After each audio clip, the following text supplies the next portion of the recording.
Well, there's a mindset shift here, isn't it? You can't manage time. That's a fallacy. But you can manage you. You can manage your choices. You can manage your outputs. You can manage what goes on the list in the first place. It's about making some choices about that and not being governed by what can I fit into the time I have available. The question is from Thinking Focus. Hi, this is Rob from Thinking Focus. Hi, this is Paul from Thinking Focus. And the question is it time to stop time and management and manage you instead? That's an intriguing question. It's an interesting one, isn't it? So I guess the real focus here that we wanted to talk about, Paul, is, everyone gets fixated as a generalization around time management, not having enough time to do things, etc. And is that really about managing time? Or is it more about how we manage ourselves and the focus that we choose and our attention? What grabs our attention? Now, I'm really curious. Why are you asking me this question? What are you trying to say? Trying to say that I don't do time management?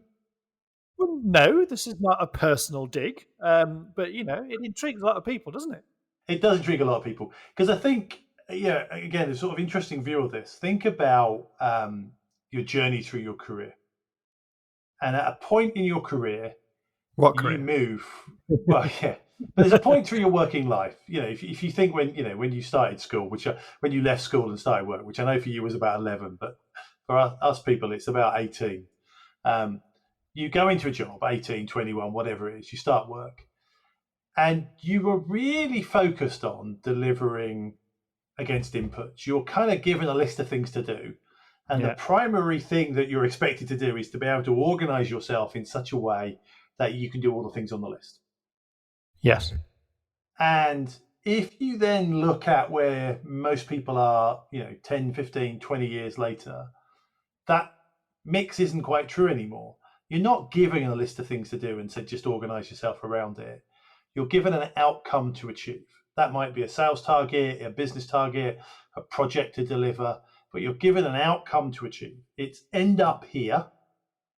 You now organize yourself around ensuring you end up here.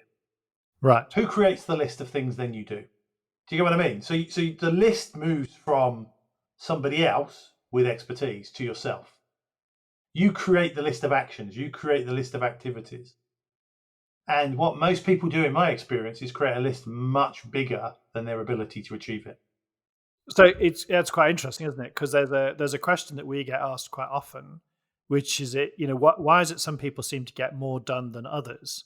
And part of the answer to that question from your description is depends on who makes the list. Yeah. Well, I mean, there's sort of there's kind of a really secret answer behind that, and it goes back to some of that story that we'll talk about in a second. That's attributed to Warren Buffett. Mm-hmm. But actually, the people who get the most stuff done are the people who do the least. Right. So it's a Pareto thing. It's an 80-20 thing. They're very good at getting rid of the 80% of time wasting stuff. So they're good at focusing on their list and going, these are the bits that will make the biggest difference. I will do those. But what happens if I'm a good list maker, right, and I'm making the wrong list? That is the rabbit hole, isn't it? Okay. And that's what you see most of the time. When people get talking about time management, what they're basically saying is I've got more things on my list than I have time available to do it. And then to a certain extent going, I'm going to apply these different time management techniques, all of which are valid in their own right. But I'm going to apply these things to a list where I have more to do than I have time available. And it doesn't really matter how you cut that. You can't do 2 hours work in 90 minutes. No. So you either then do it as 90 minutes work, i.e. you're cutting it down and doing it badly, or you start dropping plates. So you're dropping things off. And then you ask the question, well, who's in control of what gets dropped? Is that fate or is that you? Yeah. Fundamentally, it comes back to almost, there's a mindset shift here, isn't it? You can't manage time. That's a fallacy. It's about, but you can manage you because we've all got the same amount of time. Yes. But you can manage you. You can manage your choices. You can manage your outputs. You can manage what goes on the list in the first place. It's about making some choices about that and not being governed by what can I fit into the time I have available. Exactly. The organizational psychologist Adam Grant talks about the need to move from time management to attention management. Time is a fixed entity.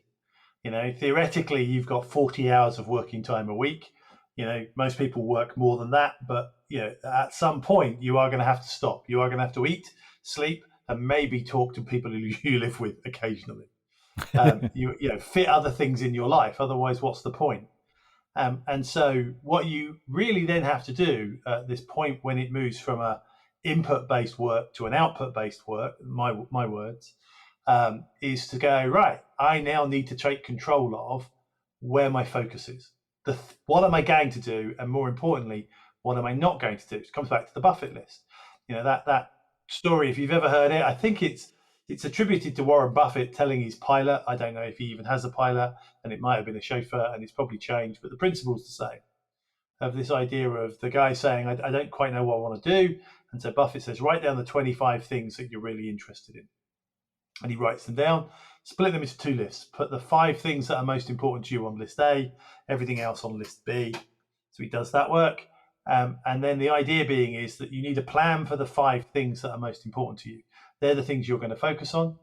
But you also need a plan for the 20 that aren't that important to you, the things that came second, because they were important enough to get on the list. They're interesting. You probably want to do them, but they're your distractors. And the idea being here, and again, it's Pareto, 25, 5 and 20, it's 80-20 rule. But it's most of the things we're faced with aren't moving us forward. They're distractors. Which again that's an absolute mindset shift, isn't it? Because you have to recognize that if they're not moving you forward, they are detractors. They are distracting you from moving forward. Yeah. And I think what for me is really interesting about this is, if you go back to that original analogy I talked about, and you think about how this works in a typical career, no one ever tells you that's happened. So you're taught all these time management skills, because early in your career, where somebody else is giving you the work, time management probably is the critical factor. Can you organize the work? Can you control your time? Can you make sure you've planned things in properly to your diary and organize them in a logical order? They're probably the key skills that make you successful. Yes. Then because you're successful, you get moved to output-based work, where somebody goes, look, you seem really organized, you seem really together. Please take this new job where the only task you've got is to end up here. And then suddenly you sit down with all these skills you've got and create ridiculously long lists of things to do. You create millions of ideas. So I've heard of this expression or description, detail planners versus casual planners. What's the distinction between the 2 of those then? Is a detail planner somebody who just makes a really long list, or is that not the point? It's interesting because it's not an expression I've come across, but let me play with it because I really like the expression. So you go, a casual planner to me is somebody. So if you think of this as a personality trait, some people are highly detail focused. Right. They want to plan that that dictates all of the elements. They want to work it through almost sort of before they start. So the detail planner in this example is the kind of person, let's use the going on holiday analogy. I don't know why I've thought of this analogy, but I think it will work, so I hope it works. Going on holiday, a detail planner is going to sit down and go, right, what am I doing on this holiday? Let's write out a list to make sure I'm taking exactly what I need to take. And I'm not going to pack, I'm just going to write it all on a piece of paper. And then when I've got the list, I can then go and find all these things, cross them off, put them in my bag. Okay. Detail planner. And it's a particular personality style. A casual planner is much more spontaneous. So firstly, they're probably not going to know all the things they're going to do on the holiday because they're going to work that out when they get there. They haven't sat and gone through the brochures and gone, oh, water skiing on day 2 and beach day 3. And so they're much more spontaneous in their personality style. But they're more likely to pack by opening the suitcase, opening the wardrobe and going, what do you think? Now, both of these have advantages and both of these have disadvantages. So it's about understanding which one you are and its suitability to the environment you're in. Okay. So, the casual planner, and I'm speaking from experience here, has probably turned up on holiday without some key item of clothing.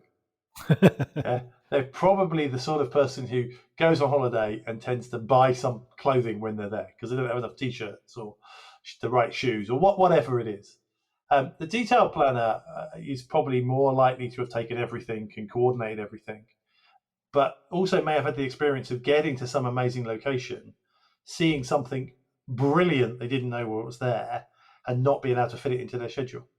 Sure. So you play this out in the workplace and you go, the detail planner is almost ideally suited to waterfall approaches. This idea of we're going to create a plan, we're going to work it all out, we're going to execute the plan, we're going to execute the plan in exactly the way we said we were going to do. We're going to be very highly efficient, get all the things done in the right order. And when the plan is done, we'll be at our outcome. We'll have achieved what we want to do. The casual planner is more like an agile person going, actually, what I'm going to do is I'm going to start, I'm going to see where I get to, and then I'm going to work out what I do next from there. Right. That's a really good, it's certainly of interest to me. It helped me to sort of have a great description behind, and I know it's not a full description, but between the difference between Agile and Waterfall, because it's the extent to which there is detail in the plan, but also almost an assumption that the plan that you make is going to go according to plan. Yeah, I think there's two assumptions with Waterfall, which if they're true, still makes Waterfall a really, really powerful planning methodology. So I think there's a lot of people in the Agile world that I come across who sort of tell me that Waterfall is dead. And you go, it's not. It has perfectly acceptable criteria where you go, it's the only way to plan. I'll give you a couple of examples in a second. Mm-hmm. So, but the two assumptions in Agile planning, one is the plan will go the way you say it's going to go. Right. That's assumption number one. The second assumption in waterfall planning is the outcome that you need is properly defined and won't change. Right. So that when you get to the end, what you've built is still what you wanted. Agile assumes the exact opposite.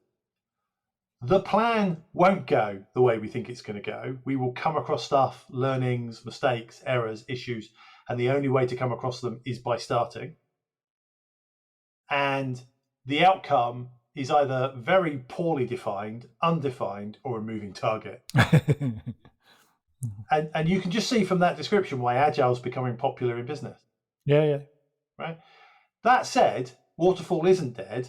And if you're building a skyscraper or you build jumbo jets or whatever, please stick to Waterfall. Yeah, because I don't want you experimenting on the way up. No, not a good thing. So I think it's about saying, well, what is it you're trying to do here? And I think what happens is a lot of the time in business, we are trying to apply Waterfall because it feels comforting. We feel more in control of it. There's less uncertainty. In the same way as we're trying to manage time, we're trying to say, I can do all of this if I just organize myself better. And the answer is maybe, but a lot of the time that's probably not going to be true. There is only 8, 12, whatever it is, working hours in a day before you start to kill yourself.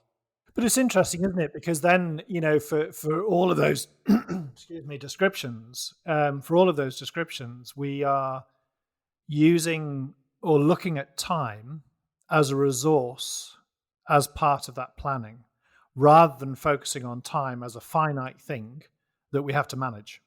Yeah, time is scarce. There is only so much of it. It's the number of hours you've got to work time, the number of bodies you've got to do. That's it. And you can't change that. No. You can lean it up a little bit and maybe we can squeeze a little bit more in the time you've got available. Maybe we'll give people less coffee breaks and, make sure they sit closer to the toilets, whatever it is we need to do to lean that up. But at the end of the day, that's going to make minimal difference. Sure. Compared to going, actually, there are 20 things we could do here to move this project forward. These 3 will make the biggest impact or the greatest learning or the biggest difference to what the outcome looks like. Let's ignore the others and just do these 3. Yeah. And that's what we mean by attention management. As opposed to time management. Yeah, absolutely.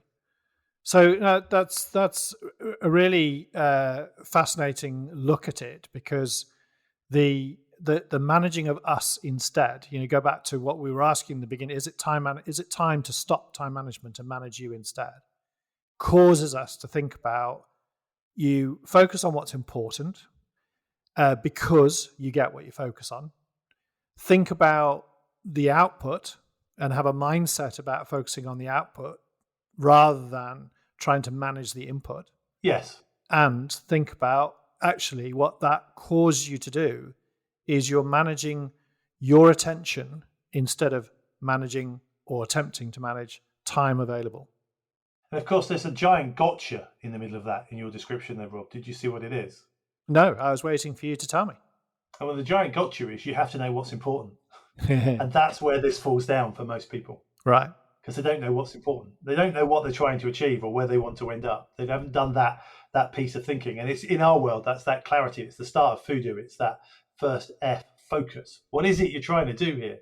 And because if you can't do that piece of work, if you haven't sat and done that piece of thinking, how can you manage your attention? You have no idea what you're managing it against. Sounds like another podcast or two. It does. Next time on The Question Is. People often confuse responsibility and accountability. And, it's really simple when you boil it down that there is only one person that can be accountable. Because if you have multiple owners, multiple accountabilities, then the reality is who takes responsibility, who takes the ultimate accountability, I should say, when things aren't going as planned. To find out how Thinking Focus can unlock the potential within your organisation, go to www.thinkingfocus.com, where you'll discover more about the work we do, helping our clients increase productivity and enable change.